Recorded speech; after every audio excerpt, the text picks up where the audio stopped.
Kamusta mga katropa? Sa video natin ngayon, susuriin natin ang isang mabigat na kalaban sa larangan ng anti-tank warfare, ang German-made Panzerfaust 3. Ano nga ba ito at bakit nananatili itong relevante hanggang ngayon? Tara, alamin natin.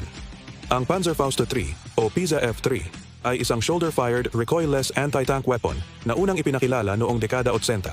Ito ay semi-disposable, ibig sabihin, reusable ang firing unit at sight, pero disposable naman ang rocket tube pagkatapos gamitin.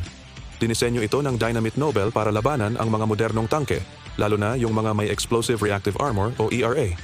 Simula noong huling bahagi ng 1980s, ito na ang naging standard issue sa German Bundeswehr at na-export na rin sa maraming bansa. Paano ba ito gumagana? Isipin nyo, may isang rocket na pinapaputok mula sa 60mm na tubo.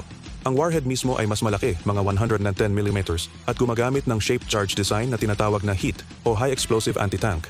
Dahil recoilless ito, may malakas na backblast sa likod kaya kayang-kayang i-shoulder fire. Ang galing nito ay nasa mga mas bagong variant na may tandem charge. May maliit na naunang charge na sumisira muna sa ERA ng tangke bago tumama ang mas malaking main charge na siyang bumubutas sa pangunahing armor. Dahil dito, nananatili itong epektibo kahit sa mga pinakabagong main battle tanks. Pag-usapan naman natin ang specs. Ang buong weapon system, handa ng iputok, ay may bigat na nasa 15 kilos. Ang haba nito ay humigit kumulang 1 metro. Pagdating sa range, pinaka-epektibo ito sa layong 300 meters para sa gumagalaw na target at hanggang 400 meters para sa mga stationary targets. Ang lakas ng penetration nito, ang mga standard heat warheads ay kayang bumasag ng armor na may kapal na 700 hanggang 900 millimeters. Ang tandem warheads naman ay kayang lampasan pa yan kahit pagkatapos sirain ang ERA.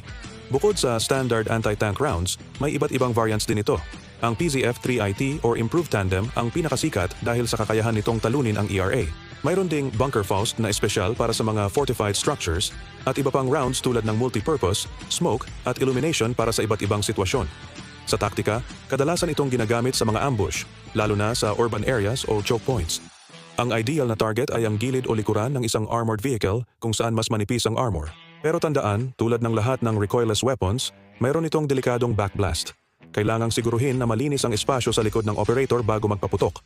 At yan ang mabilis na pagkilala sa Panzerfaust 3, isang testamento sa German engineering na patuloy na nag-i-evolve para manatiling isang formidable weapon sa modernong battlefield. Salamat sa panonood. Kung nagustuhan nyo ang video na ito, huwag kalimutang mag-like, mag-share at mag-subscribe para sa mas marami pang content na tulad nito. See you in the next one.